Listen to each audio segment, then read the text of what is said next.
So I'm going to talk a little bit about Highclere, which and how we've taken an older stately home and tried to move it into the 21st century to make it relevant, to brand it, and to give it a new life, because that's what it needs. Now, I'm going to start on. There we go. Looking at Highclere, you might not know how old it is. This written record is one of my earliest written records. It's from 749 AD. So there's been a home at Highclere for 1,300 years. King Cuthred of Wessex was on the throne. It was 100 years before Alfred the Great was born. So looking at Highclere, I've just really become a storyteller. And there are layers and many different stories to tell as a way of engaging with people. So this is half in Latin and half in Anglo-Saxon, which bizarrely I studied at university, so I can actually translate it. Highclere is even older than that, and this is Beacon Hill. Wield Settle was its original name. And at the top of it is an Iron Age fort, which dates to 1500 BC, where people lived and farmed.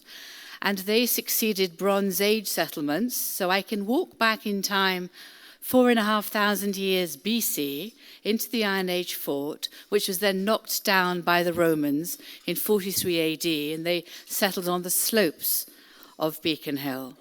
So without a doubt, Highclere's got some age and heritage and authenticity. So I started working out how we were going to look after it by going back in time to tell the stories.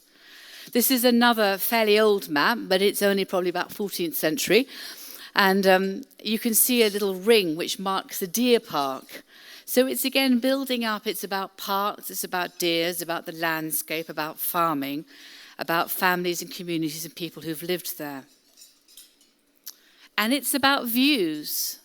It's about beautiful views. This is south towards Southampton, and there's views towards Oxford. And I think part of what we all want to be inspired by, whatever we're doing, is the view and a feeling that there is hope and there is something in the distance to look forward to. So part of the stories I tell are all about that. And it's also walking along the Wayfarer's Walk and having a really good time and looking, seeing, observing and listening to all the birds and the bees and the insects. I think character is also quite important when you're making a brand and when you're looking at how you're going to market the property. You might have thought I was going to reveal, obviously, Hugh Bonneville and Lord Grantham, but actually this is William of Wykeham, and he lived at Highclere in 1360 to 1404.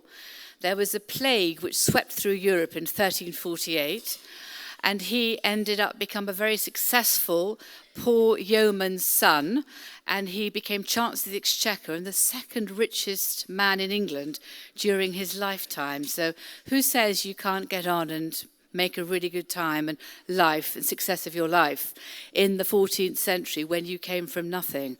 He was a very good man. He didn't marry. And when he died, so many very nice stories were told of him, of the monies he gave to the poor people. And he cut oaks from Highclere to build a college called Winchester College for paupers to gain education. And he built New College, Oxford. So he did all that he could in his life to take it forward and build a good character, thinking always of others. Highclere is a place of ancient beliefs because it goes back such a long way. This is such a wonderful snowy picture. Highclere always looks so beautiful in the snow, and thank goodness it's not sort of, the temperatures that I think you've seen in some of Central America. This is very pleasant temperatures to walk through the snow if you've got the right kit on. And people have walked through the snow to made their journeys to Highclere to visit a home or to leave Highclere and go somewhere else for 1,300, 2,000, 2,500 years, walking along the same tracks that we all walk along today. At Highclere, they've created gardens with something like the Long Walk, which creates the view at the end of it, other parts of the landscape which are more hemmed in, so you can find cozy corners to enjoy special secluded moments of the day and rest. And this was what my husband's ancestors created in about 1680. So Highclere was owned by the church and the bishops of Winchester for 800 years, and then by my husband since 1679. And as you can see, he looked very good, didn't he, for a man that old? But so that was his great however many grandfather who bought this estate and began to create a setting and a landscape. So I'm looking back to what he tried to do. He was always trying to do the best and create a beautiful environment for people to wonder and admire and enjoy. And so we've taken that. So this was the tessellated landscape, which was one used to farm, because there was no Walmarts, there was no Whole Foods. There was your garden, your vegetable garden, the agriculture. So it was a farming landscape, which then ended up being swept away by an amazing man called Capability Brown. So part of Highclere's story and the brand is not just the castle, it's not just the silhouette, it's the setting, it's the trees, it's the centuries of tradition and the heritage, and that comes together into what we're trying to do today. So I've told stories and held conferences about this extraordinary man, Capability Brown. He created 174 parks in his lifetime. And if you think he was travelling by horse and by carriage to and fro, what an achievement. Again, he came from a poor background to become much admired in England at the time of the George II and George III.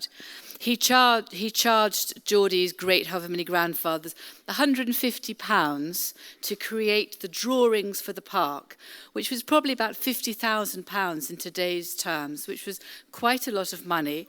And then Geordie's ancestor decided to undertake much of the work himself because it saved a lot of money. This was the plan that Capability Brown drew, and I found this leaning up in an old bedroom in a fairly battered state. So I've obviously photographed it and framed it and put it on the wall because it's the original from 1771.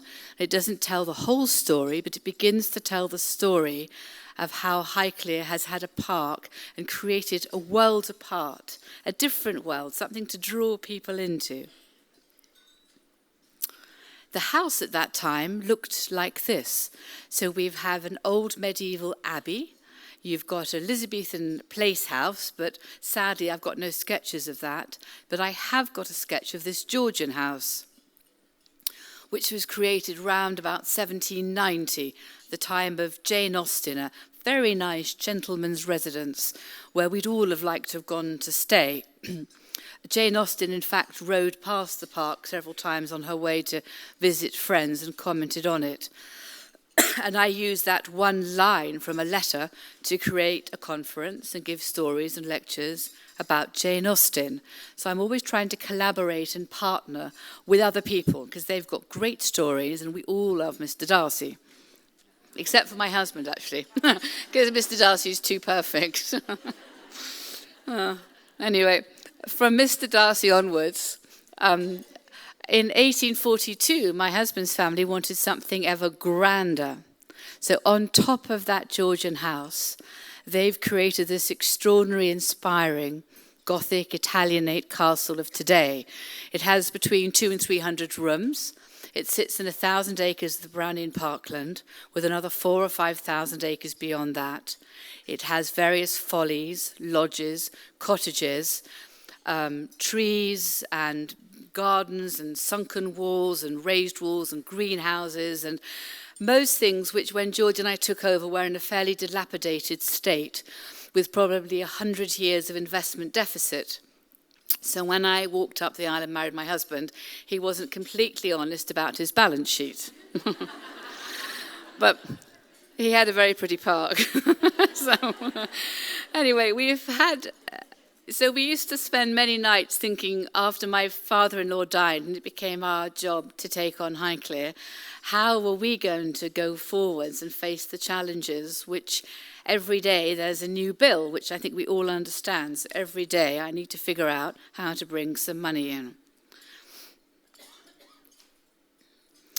Now there's a lovely rainbow looking south again, and the point of that is at the end of every rainbow, I think we're all told there's a pot of gold. And I think we've all been looking for different pots of gold. And we're trying to establish the brands and the marketing to actually find that gold, which is always the challenge. And for us, we started with the most obvious story, which was the story of Tutankhamun.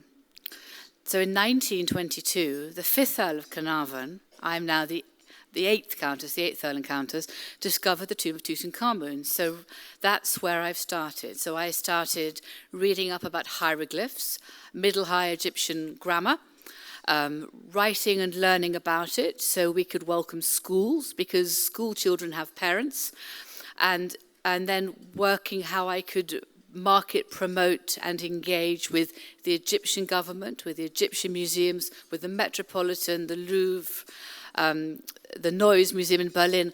I wasn't fussy, I just wanted to share my story because they knew a lot more about it than I did, and they had a lot more visitors than I did. There was 2 books I wrote, Carnarvon and Carter and Egypt to Highclere, and I'd actually given up my clothes business because it was all far too much. And I then wrote Carnarvon and Carter, which was sort of an early present to my husband, because I produced it myself and I sold it to an exhibition and then sat back and thought, well, that's all right, because it went quite well. And then from that, created an Egyptian exhibition. I wrote about Egypt at Highclere, which again, I simply wrote and produced myself because I didn't know how hard it would be, so I thought I'd give it a go. And I'm sure all of you have started like that. And in the end, most of life is about putting one foot after another and having the courage so to do. And that's what these 2 men did. Lord Carnarvon, who's not clutching a hat, and Howard Carter, who is, they started working out in Egypt because Lord Carnarvon's health was impaired. He'd had many car crashes because he was one of the earliest drivers of cars. So there was no roll bars, no seat belts, the brakes were a bit iffy, and he nearly killed himself several times, and the doctors told him to go somewhere for his health. And he chose Egypt, the hot, dry air, and worked there from 1906 until 1922. So again, it wasn't the overnight success story of treasure and tragedy, it was the one foot in front of another story of treasure, which sadly then ended in tragedy. And the photograph on the other side, that is the amount of sediment that those 2 men organised to be cleared. And it was before JCBs or caterpillars. So that was done by those guys with those rubber buckets and shovels. And Lord Carnarvon left the comfort of Highclere for 2 or 3 months a year to spend the winters in Egypt. So we've then got Tutankhamun. Lord Carnarvon died in the hour of his triumph, because he was bitten by a mosquito on the cheek, and he died out in Cairo, perhaps of sepsis, perhaps of pneumonia, and he was very slim and his health was already impaired. Perhaps it was also from stress and being in the centre of a world media storm.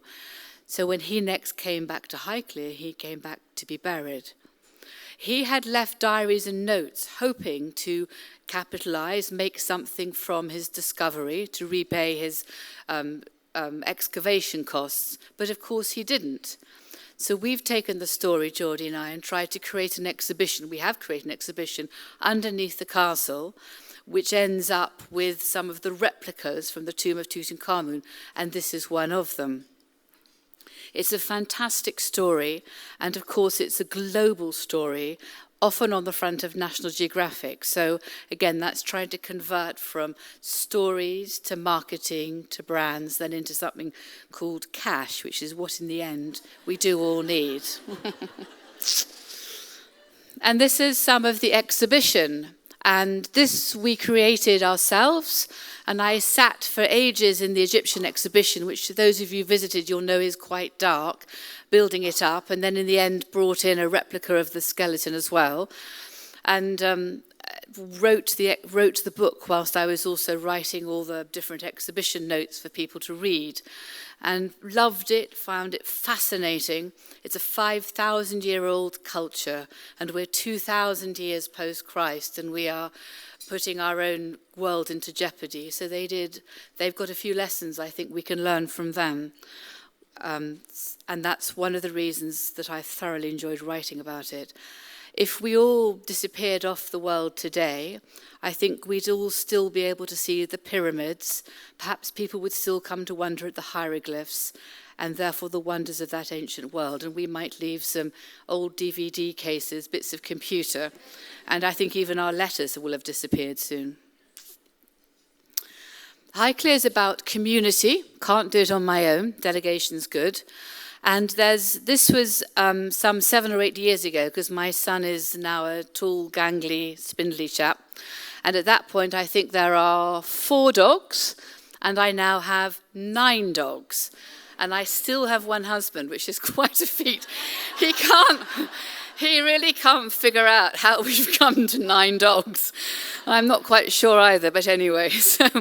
And there's possibly now 150 to 200 people for whom Highclere is at the centre of their lives, and I can't do it without them. There's 40 or 50 part-time guides.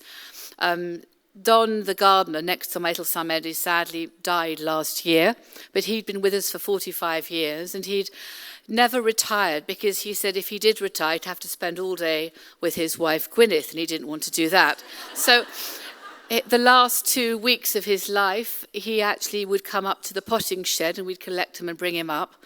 And that is how people, if they wish to live, that's what we can do, thanks to the commercial success which we've tried to build through Downton Abbey. We have got the room to do it. Our oldest employee, I'm proud to say, is 94. And our youngest work in the tea rooms at 16 or 17. So if you keep going, you need to keep going or you lose it, basically. And Les, who is our 94-year-old, is a phenomenal man with such knowledge of people. An amazing man.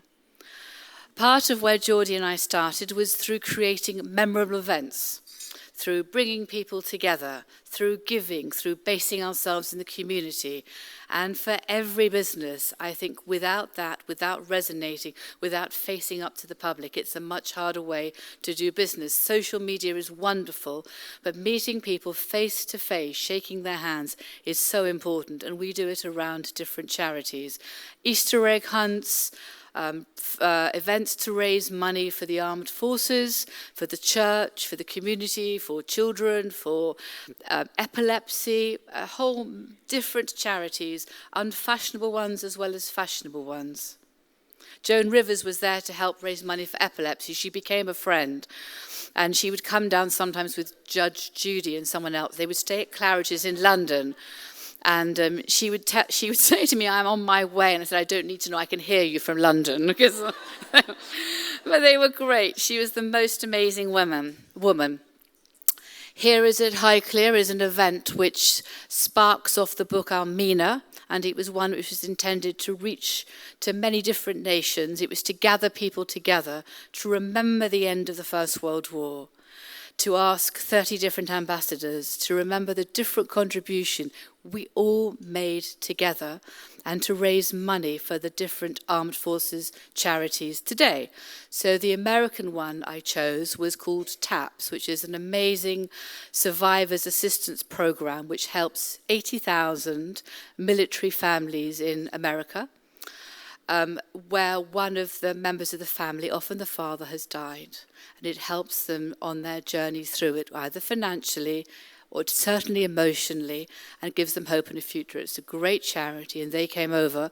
And in England, there was a plethora of charities, and I chose Médecins Sans Frontières, or Doctors Without Borders, to reach towards Europe, because they go in when most of us be running the other way. And then we said thank you. And I also had the Red Arrows and lots of planes and men in their flying machine and lots of men in uniform, because that's always good fun. So part of our marketing is also obviously has developed from TV, which is a new thing, not in the time of my grandfather or the Sixth Earl, but certainly has really come to the fore through Geordie's and my tenureship. And we started with Jeeves and Worcester. So Highclere was just one of the sets for that, but people still remember it and enjoy it. And that was Hugh Laurie and Stephen Fry. And Hugh Laurie went on to many other things in American sitcoms, but it was enormous fun. And then, of course, we come to Downton Abbey. And we wondered to begin with whether anybody would watch it. And it turns out that 270 million people watched it. So, so that's been a hell of a bit of luck for us. And then we're working to continue our good luck. So we all worked to make the good luck, but I think good luck is much stronger if you work with it. So I'm trying not to lose this chance to work with it. It's engendered quite a bit of press, which is great, but then you have to turn the press into something. So I'm always comparing what they say. That's the team you'll remember from downstairs. That's the real team from downstairs in 1895, except in fact there were 60 of them. So this was just the heads of department. It was a much bigger enterprise than PBS or NBC are filming, but 60 would have been a few too many people. Same library, same doors. Two extraordinary women. Isn't it marvellous that the stars of the show are kind of in their 70s and 80s, and they're women? So I think that's really chapeau to Maggie Smith and Shirley MacLaine, who were enormous fun to have in the castle. I was very popular with Shirley MacLaine because she thought she was the reincarnation of an Egyptian princess. No one is ever the reincarnation of a slave. But anyway, so I could take her around the Egyptian exhibition with a glass of red wine, which made her happy. And we also had an Anubis there, so she was incredibly happy and thoroughly enjoyed herself. But what a trooper, phenomenal. Downton went to war at the end of the first series. And that was based on a convalescent home at Highclere Castle. And I, in my own way, went to war. And I wrote Lady Armine of the Real Downton Abbey in 2.5 months. I hadn't realised what it was to write a book. It's 72,000 words, but it came out when Downton went to war. So there was a bit of luck, and then we did our best to make the best of our luck. And you've got that silhouette of the castle, funny enough, which is what Downton Abbey have also used to make the story come good. I was sharing the real photographs, Almina, royalty, Edward VII, that's always good news, parties, extraordinary clothes, and telling the story of the house at this time, of the life at this time, and then of the First World War. And this is the engagement, this is the stories of our ancestors and what they went through, of all of our forebears, and of what Almina did.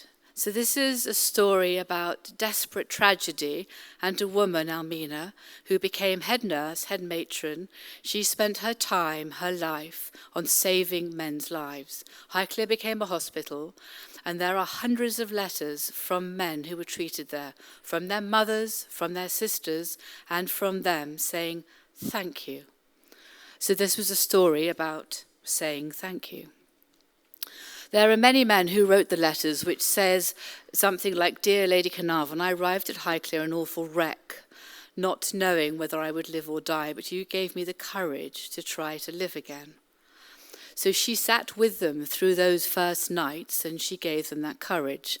There's letters from Canadian women, America didn't join until 1917, which say, Dear Lady Carnarvon, I am 3,000 miles from my son at a time I would most like to be by his side. But your letters of reassurance give me the hope that I may see him again. And I and hundreds of other Canadian mothers will remain in debt to you for the rest of our lives. So this is the engagement. These are the real stories which make, I hope, Highclere a place of heart. And you follow your heart and your gut. Almina actually stayed in the New York Times bestsellers list for 60 weeks. Before it went into the New York Times bestsellers list, I'd never heard of it. So when my PA said, Almina's in the New York Times bestsellers list, I said to Candice, oh good, what's that? And she said, I'm going to show you. So now I know exactly what it is, and that's why it's on the slide. And then I was very lucky, because then I wrote the subsequent book about Catherine and the Second World War, which also went in that non-fiction list. So I then really understood how fortunate I was. And I was very glad I was sharing the story of the women who had been part of the story of Highclere, not just the men. Catherine reached across this side of the Atlantic because she was an American. She was born Catherine Wendell. She's actually the descendant of Robert E. Lee's family. So she was very proud of her heritage, and I was very proud that my son is therefore partly American, and it's an extraordinary family, and I could get her ancestry tree back to Zachariah Taylor, the 12th president, and back to some extraordinary people on the founding fathers of America. I also found in our archives a little letter from Martha Washington, and I found a letter signed by Robert E. Lee, and I found something with George Washington's signature. And various American museums have offered if I send it to them to make sure whether it's real or not. But fun enough, I don't think I'll get them back, so I'll just stay as I am. I've heard that story. Anyway, so Catherine's story, again, was reinforcing the first book that I'd done and taking it through the party time, the extraordinary dresses, her life of when she set out as a 22-year-old girl to marry into the Carnarvon family. On one side of her is her husband, and the tall, good-looking man above Catherine's shoulder, nearest me on that slide, is Prince George, who became the Duke of Kent, a very good-looking young man, a member of the royal family, who married Princess Marina of Greece. About 12 or 13 men had proposed to Catherine before the 6th Earl persuaded her to marry him. Beautiful clothes. They started their married life facing a challenge, and their challenge was simple. They had to pay death duties, which amounted to £25 million. So they weren't sure they would survive, but they did because Almina's father was Alfred de Rothschild, and he left her his collection, and much of it was sold to American museums. So this was nothing about, in those times, surviving through marketing or branding. It was a private home, and they just needed to find the wherewithal to continue to live there and then to build their life through the 20s and 30s, which, if you've seen Downton Abbey, is really what happened there after the trials and tribulations of the First World War. That's my father-in-law in the arms of his mother. It's a beautiful photograph. And she was a lovely, kind, gentle, good woman. And in some ways, it was quite a hard book to write because you remember some of the naughty characters, like in Downton Abbey, you remember Naughty Thomas, the butler. And all of our banquet team are never quite sure. They always want to be Naughty Thomas to see if he comes good or not, rather than someone who's really good. Catherine at the races. And it's a modern story because sadly they married and the marriage didn't work out. And the 6th Earl thoroughly enjoyed the company of various women, and the theatres of London, they ended up divorcing, which is a modern story. And Catherine came to live in London until she married again. So it's the stories of real people and how they fought through their lives. And this is, again, the colour of the background of the stories that we tell in all the rooms at Highclere. The 6th Earl then managed to find someone else to marry him on the eve of the Second World War, Tilly Losh, and I think you can all understand why his friends thought he was a very lucky chap. She was an extraordinary celebrity beauty. She'd been out to Hollywood. She was Austrian and she was a Jew. And she wanted an exit from Europe. She married the 6th Earl. It was a very brief marriage, some 3 months, and a very long divorce, some 12 years. But anyway, the butler, Robert Taylor, said he'd never seen legs like it. And Highclere is a time that we all began to move together, England and America. This is when Chamberlain came back. Alfred Duff Cooper was Minister of War, and you'll recognise the other man, Winston Churchill. These were the wilderness years, and some of these men collected at Highclere, which then leads into the Second World War and the famous Americans who did in fact come to Highclere, from General Patton, who came and had lunch, to General Eisenhower and Roosevelt, who were at Greenham Common nearby, and all of whom I've got photographs again in the archive. It's a remarkable house with layers of story to bring us together and find what's common between us. Some of the stories, or as the stories build up, I hope they build up a sense of trust, of comradeship, of partnership, of collaboration. And this was a time in the Second World War which started out with England somewhat fighting on its own and trying to survive. Highclere was a home for evacuee children. They were 4 and 5 years old. They were tiny, they were without their parents, and they came down to live on the top floor with their teachers and nursing assistants until their cots were moved into the library because the Germans began dropping their bombs from their payloads as they went back from bombing Bristol across the Channel back to Europe. It's the time which inaugurated the most extraordinary collaboration between England and America.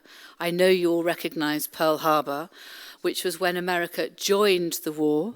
In the First World War, America probably hastened the end. In the Second World War, it changed the course of the war. So there are very strong links, which is what, in a sense, I'm underpinning with the branding and marketing, because these are the real stories. After Pearl Harbor, I don't know whether you know this, but in the following year, in 1942, America's GDP was 59 billion, of which 52 billion was turned to the war effort. In 1939, there were 100,000 American troops in uniform. By 1945, there were 14.5 million American men in uniform. And over the course of the next 3 years, the Americans, built 147 aircraft carriers, 300,000 planes, 86,000 tanks, 12.5 million rifles. So there's a huge amount to say thank you to. And this is looking back in order sometimes to stand together. It was an extraordinary effort, and it was an extraordinary collaboration between England and America, such as it hasn't been since. Anzio, nearly a complete disaster, but a disaster in the making. And my father-in-law was on the other side. And it was a time of common values and common beliefs. This is what London looked like. This is where Catherine was living, who you saw earlier. This is where Geordie's grandmother and his aunt were living. And when you understand the bombing of Dresden, I think you need to understand it against the background of what went on here. So this was a great partnership, which then ended at the end of which then developed through to the end of the Second World War. For our part at Highclere, there was a plane called the B-17, which crashed into the hills behind Highclere on May the 5th, 1945. And 6 of the 7 young American men died. So part of the Heroes at Highclere was to build a memorial to them, to say thank you to them and their families. And what's extraordinary was we found some of their families who flew over, who didn't know what had happened to their ancestors, to their parents or grandparents or uncles. So again, it's finding the common threads, because that's what binds us together as people. At the end of the Second World War, this extraordinary man, Winston Churchill, partly American, and again, he reached out to America because he knew without America we wouldn't win, and English won. What was extraordinary, of course, was that just 6 months later, he was voted out of power. He lost the election, having done all he did through the Second World War. Clementine Churchill, his wife, said she thought perhaps it was a blessing in disguise because his health had been so stressed by the war. And he riposted, in his view, the blessing was very well disguised. So not such a happy. So part of all those stories bring us back to what makes a home, because that's what we're fighting for, defended. This is what I'm sharing, the stories, the people who made this home, not just the stones. These are some of the visitors: Disraeli, Robert Browning, Henry James. Theodore Roosevelt's card I've also got. He was a friend of Catherine Wendell's father. Malcolm Sargent, famous composer and pianist. So it's one which has welcomed visitors, prime ministers in that particular shot, which was outside the library, a photograph from 1865, guests of the fourth Countess. Recipes of the fourth Countesses, recipes for colds and for lemon puddings. Guests of her husband, the fourth Earl, who was in politics for 40 years. And that's a sketch from the visitors' book. And I have to say, my visitors don't give me sketches like that today. I'm setting the table as well to welcome visitors today, and doing the flowers myself because it saves money and I'm Scottish. I like doing it. Amy, you sympathise there. About the food we serve, what brings us together. what's healthy for us and what's delicious. This is all about what makes a home. And cooking and afternoon teas are so important. But I think food and the health of our digestion probably is going to contribute to our general health going forwards for us and our children. It comes across more and more in all the research that we're offered, that you cook from scratch, you don't heat processed foods. And a brand is a person's gut feeling about what is being offered them. Whenever you're reaching out to sell or interest people, it's a gut feeling as well as the head. And I think you think with your heart as well as your head. Mary Berry is a well-known cook in England, so it was collaboration, and we did a TV program with her, which was enormous fun. An amazing lady, about 84 and still going strong, so I hope I'm something like her, but she is very slim and I'm very fond of food, so perhaps not. Cocktails, very important. Cocktails and flowers and food and having fun and enjoyment, because if you don't enjoy yourself, why on earth are you working so hard? And Highclere is about bringing people together. Paul, our chef, with whom I've worked doing recipes, we've worked late at night together as he sharpens up my recipe making, which is a glug of oil and a slice of butter, into 50 grams of butter, whatever the oil is. So I tend to cook by feel and instinct, and he obviously does it properly. But it's been a fantastic team-building effort. And I've got to work with the kitchens far stronger, and it's deepened our relationship. And I think they'll go less far. And now we're looking at our farm, what we grow, and turning it into different products. So one product that we're working on, and I have had the terrible time of tasting gin for the last year and a half, is we're creating a gin. Which we thought was a fun thing to do. So we're using botanicals, we're using stories. Botanicals from Highclere, from the lavender, from the citrus trees in the orangery to the lime flowers. And we've even added a few oats to give it a smoothness. And that's our farm with the poppies in it, with beetle banks, with places for the insects, which therefore help the bird population. Haylage, it's a modern farm, but an old-fashioned farm, in that it's got long rotational times where you have the oats and the barley and the wheat and the sheep and the different linseed and the different crops that we're growing on long rotations to try to look after the soil and what grows in it, the hedgerows, the trees. And I think beetles and insects are incredibly important because apparently they're on the decline in our world today. And without them, we won't have the birds or the honey or the bees. So I'm big into beetle banks, as well as gin. So why are Geordie and I working so hard? Well, we're working so hard because of something called stately liabilities and stately overdrafts. And this is a letter from the 5th Earl in 1923, in January 1923, just before he died. And it's to his agent, Dear Rutherford, about his Lloyd's overdraft. And when I found it, I felt really happy because things never change. And he was just saying to stave off the bank manager for the time being, he'd have a think about it and cut back on costs. He did have quite an expensive wife. So today we are looking after that extraordinary house, which is both large and then looks quite cosy, with the landscape, with the stories around it, with the gardens, with my 9 dogs, that's the next one, and with all the follies and the lodges and the buildings, which you're perhaps less aware of. So we're trying to work out how to sustain, how to brand, how to market some of these buildings. Some of the cottages are long-term rents, and some of these have become our short-term vacation holidays. Every Monday I have a meeting throughout the morning about properties, about renovation, gutters, roofs, what tenants have what problems, what boiler's gone on the blink. There's usually a whole host of things that have gone wrong, and that's my Monday morning. And then I can go out at lunchtime and have a walk through the gardens, so Monday mornings get better.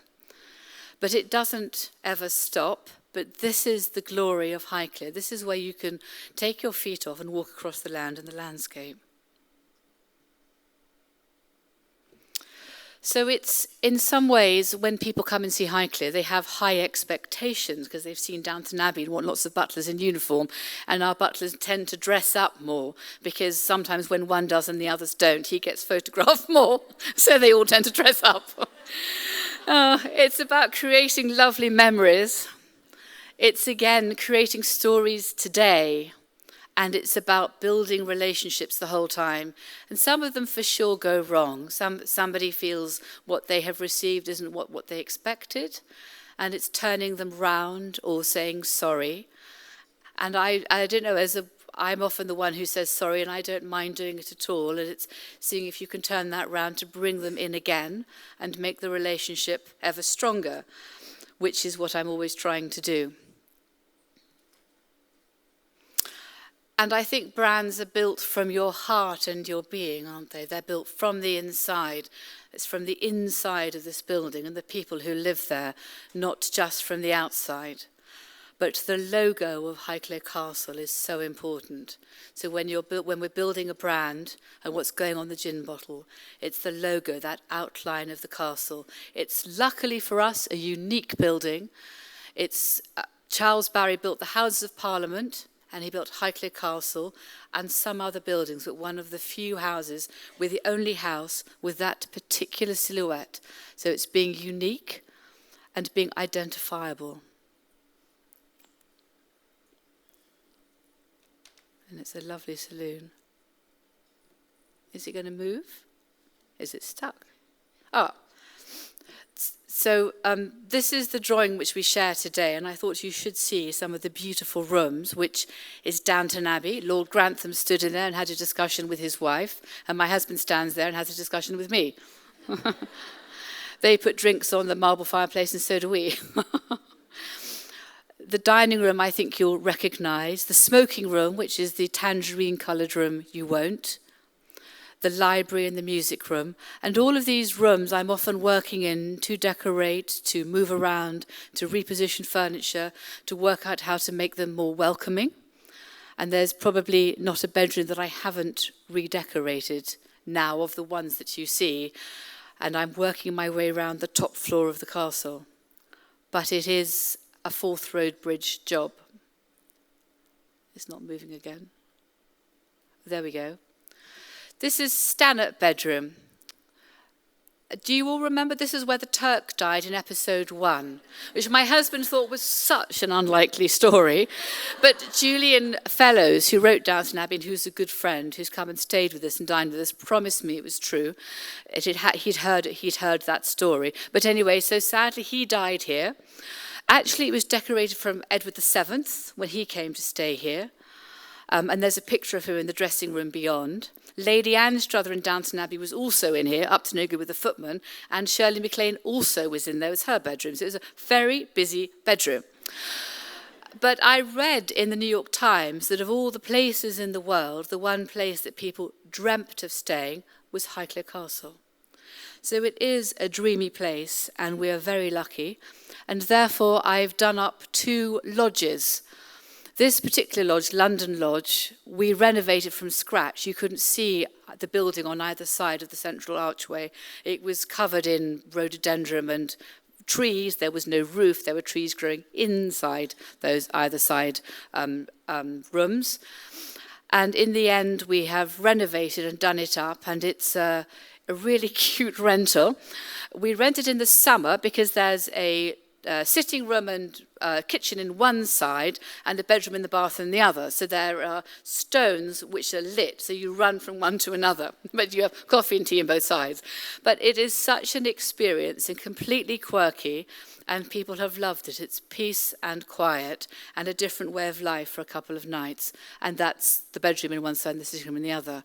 And I like pastel, pale, coherent colours, so it's moments of peace and not too much clutter, because in everyday life I feel I have too much clutter, so I want to give guests less clutter. Small TVs, lots of books, a warm fire, and something to listen to on the radio. This is the grotto, which has been my latest project to stay in. It had no electricity, actually, And so it had a battery thing, which sort of worked sometimes, but it meant the fridge was very iffy, because if the battery was off, it was all going to go. So we had to dig in electricity for about 1.5 miles, which was not completely inexpensive. And then there was a loo on the ground floor and 2 bedrooms upstairs. So I ended up obviously having to put bathrooms on every floor. And they do have showers. The castle, by the way, has not a single shower in it. And it has baths with jugs on the bathrooms. You might notice them if you have been round there. And I now go back to my childhood of washing my hair with a jug of water. But this does have 2 showers in and 2 bathrooms. And I hope, again, it's peaceful, it's green, it's beautiful, with bluebells, and it has views to Oxford which are to die for. It's a world apart, and you can just see the castle in the distance, some 2 miles away, and has been rented out and is continuing to be so. And luckily, I can rent this out in the autumn as well, so it makes a little bit more financial sense, because you don't have to go out of your bedroom to get to the sitting room, which I feel is very positive. So how do we build all this? This was our website from just before Christmas. So we have a website, we have a ticket website, which I'm always fiddling around with and changing. I'm never happy with it, and I'm sure you're all fiddling around and changing with your websites. I'm always looking at all the emails that come in on the inbox to understand what people want and learn from that to change the website. So I'm trying to anticipate what people might want, and there it is. So even when I'm out here, I will spend half an hour, morning and night, on that office inbox. I'll often answer them myself when it comes, as if it's from the castle office. And then I get lovely emails back saying, I'm going to let Lady Carnarvon know that you're just a wonderful member of staff, and all my staff get presents because I've answered their emails at midnight, which is quite funny, but they so deserve it because they are a great team. But it's a great way to understand what people want. My next book is about Christmas, because that was such a defining moment in some of Downton Abbey, and I wanted to share this extraordinary time of year when we all stop. So that's something I've had fun with, and I've just delivered the text, which I was telling Amy, and just delivered most of the photographs and the recipes and the cooking. And there are going to be some gin cocktails in it, you'll be surprised to hear. But I hope it's therefore bringing everything together. But the aim of the book is to give people pleasure, to entrance them with some of the stories.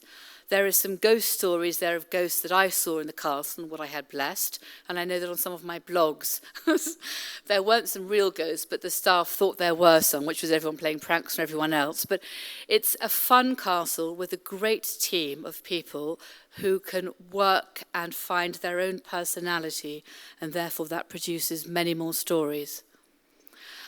And the blog that I've written has become ever stronger. So with social media, which I know you all do, the Twitter and the Facebook, and our website and the tickets, and the Instagram, which I also do. The Twitter and Facebook are done by 2 other team members, although we all have meetings to bring it together every Tuesday morning. And the blog has become very strong because, again, it's just storytelling. And I'm never trying to sell anything, but by telling the stories, I'm obviously telling stories and hoping people might want to come and stay.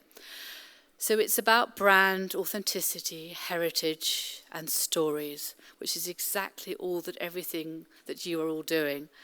And it's about that little silhouette of the logo in the corner, which Downton Abbey also use, but it's also used by us. So it's an interesting partnership between Downton Abbey and us, and we try not to step on each other's toes, and I hope we have respect for each other, and I'm always trying to figure out how to reposition Highclere so we can gain all the benefit we can from Downton Abbey, because it's not going to last forever, but I hope the house will last for a few hundred years more.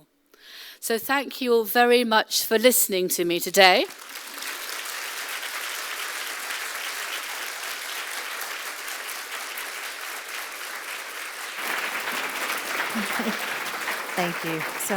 Thank you so much. This is on. So what we're going to do is take a few questions from the audience. April has got a microphone. I think there's another microphone going around somewhere too. So if you have a question, raise your hand and she'll come find you. Your thoughts on branding, I feel like for us, we're dead on. The whole idea. What was the quote on the gut again? The brand is... I think the brand, it's a gut feeling. People buy or don't buy something because of a gut feeling about what they're seeing and the trust and relationship that they can see from it. The way that you have handled branding and yourself, I met Lady Carnarvon at Highclere in Mother's Day last year. My mother and I went there for Mother's Day tea. And it is definitely the place that I've most dreamed about staying. So I definitely agree with that. But the authenticity that you deliver your messaging with is something that I think it was something that startled both of us, which is why we wanted you here, because the authentic message that you've been able to create has just been amazing. When did you find out that you were going to be responsible for this huge, huge castle and grounds? Well, I didn't know I'd be responsible, and when I married my husband, my father-in-law was still alive, so I didn't actually think about it, which was actually a very good thing, because it is a huge task, and much better not having a crystal ball. And for any of us who've walked along the steps we have, I mean, some of the times have been very challenging, and I've certainly been awake at 4 o'clock in the morning with a cup of tea thinking, what next? So actually not seeing that, but just having the courage when things are difficult to get up again. We're all going to fall over. And as I get ever older, I don't really mind falling over. And I have more courage about getting up and thinking, okay, try to avoid that pile of mud next time around. Good afternoon. My name is Zandra. I'm from the Florida Gulf Coast, Wyndham Vacation Rentals, and in our market, we have had the wonderful luck of having a community completely changed by the opportunity to work in film, and that is our beautiful community called Seaside, and it was put on the map by a movie called The Truman Show starring Jim Carrey, much smaller in scale than what you're talking about, and that happened serendipitously. I was curious to know if approaching Downton Abbey was part of your marketing plan or if they approached you and how that happened. Thank you very much for the question. When George and I took over the castle, it hadn't been lived in for a while. So I had decided that I wasn't that much of a martyr that I could preserve a museum. I think it's defined by the name Stately Home. So I had started doing up the bedrooms and the bathrooms in order that I could ask my beloved sisters to come and stay, because I'm one of 6 girls.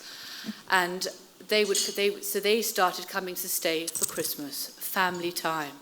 And then from that, I began to replace the mattresses, 150 years old, make everything work much better. It's been a long, slow process, and ask grown-up friends to come and stay. And strategically, I'd be asking some friends of mine who were CEOs of business or were in the film world, and Julian and Emma were good friends.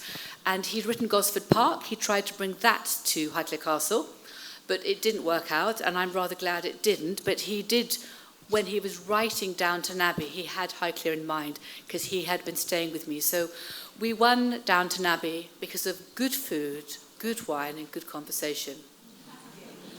It's a good way to do business. April, do you have another question? I do. Anybody have a question? Yes. While they were filming Downton Abbey, you and your family were living at Highclere Castle? They're asking, sorry, what was your name? Diane. Diane asked whether we were living at Highclere Castle when they filmed Downton Abbey, and the answer was we certainly were living there. And throughout the whole of the TV series, they'd arrive in February and they'd be here on and off until July. And with the film, it was a much shorter time. The TV was 17 and a half hours, and the film is 1 hour 50, or whatever a film is. So that was a much shorter time frame. And my husband and I lived there. My son was away at school and not particularly fussed, actually. And my stepchildren were also away at school and university.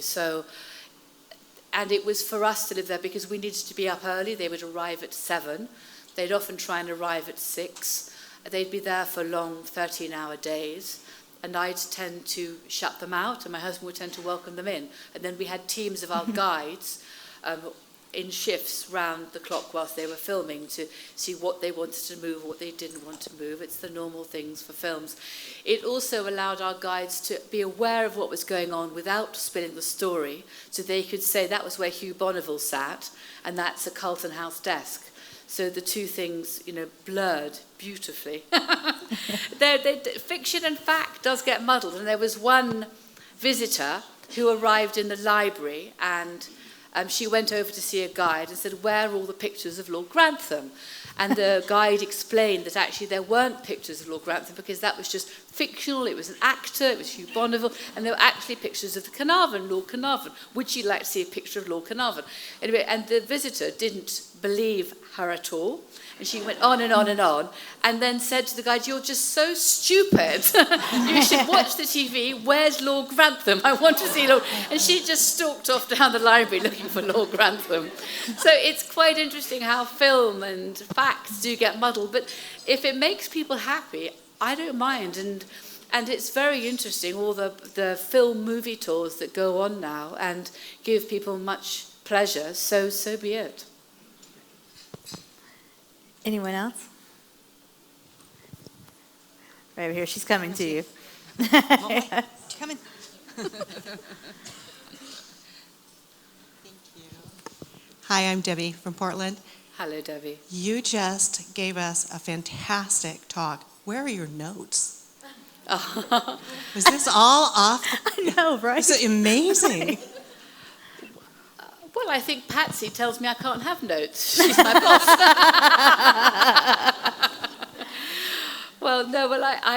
I've written the books. I know I've written the guidebooks. And I think if you use your memory, you perhaps lose it later. It's so shocking to me how Highclere has had such amazing women and continues to.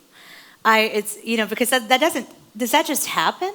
That these, these amazing women end up, do they teach the Carnarvons how to, select wives that will be able to carry on the legacy of the castle? But I think you end up making your own path. Somebody else would have chosen a different path. This is the path I've chosen.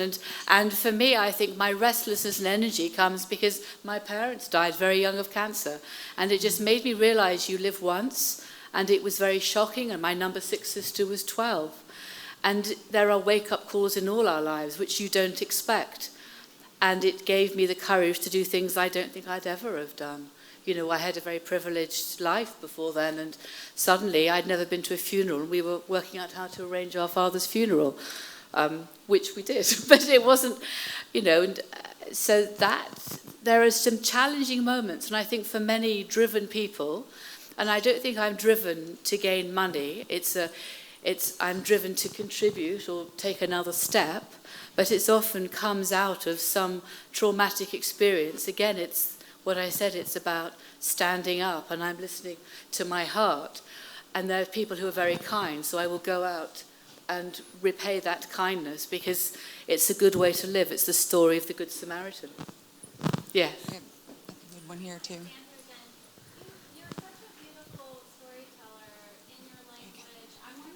Educational background is, and if you've studied English and literature. Obviously you're a writer, but what is your educational background?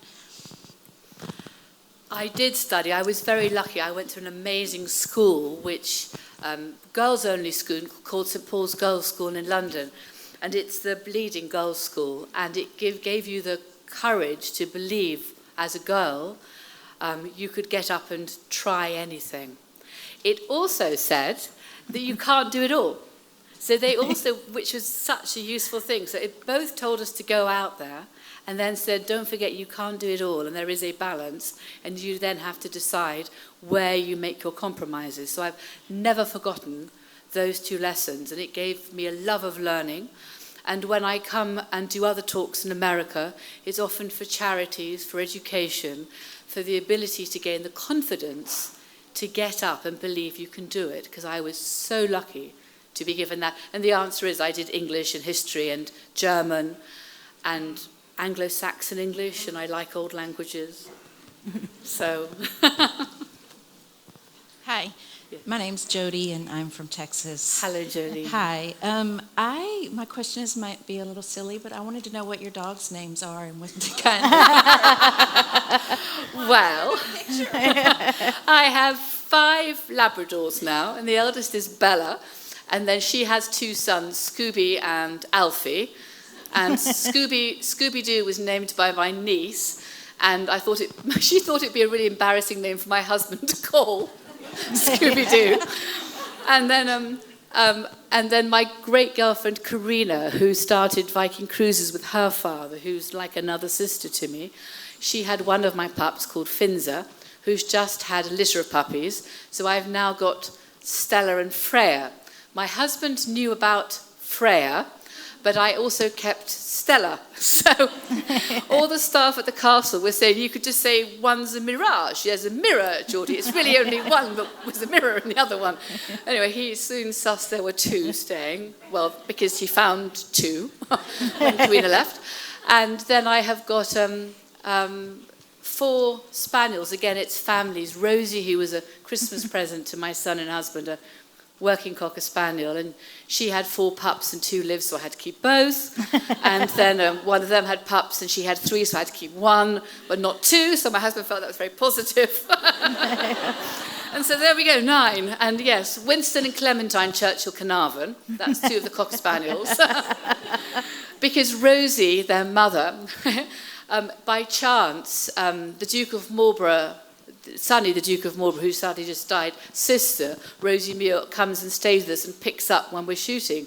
So she sort of thought the dog was named for her, so I then called the rest of the family after her family, which is quite a well-known family.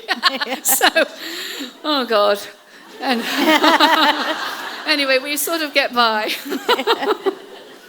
Yes, and the littlest cocker spaniel is called Evie, and she's just hilarious. But she has to come and sleep in the bedroom, and my husband sort of sighs when more than one dog makes its way up the stairs. But anyway, I slept one night when my husband was away with all 7 dogs then in the castle, and actually it was a complete disaster because they all stood up in the middle of the night at different times to turn round, and I just didn't sleep. Oh. Anyway. Well, everyone, Lady Carnarvon is going to be here to sign books. They're available in the foyer here. I cannot thank you enough. From the bottom of my heart, I'm so glad that you're here. There are things that you have said in the course of the different times I've heard you speak, both in person and online, that have changed the trajectory of my career. So I owe you a debt of gratitude. Thank you so much. Please.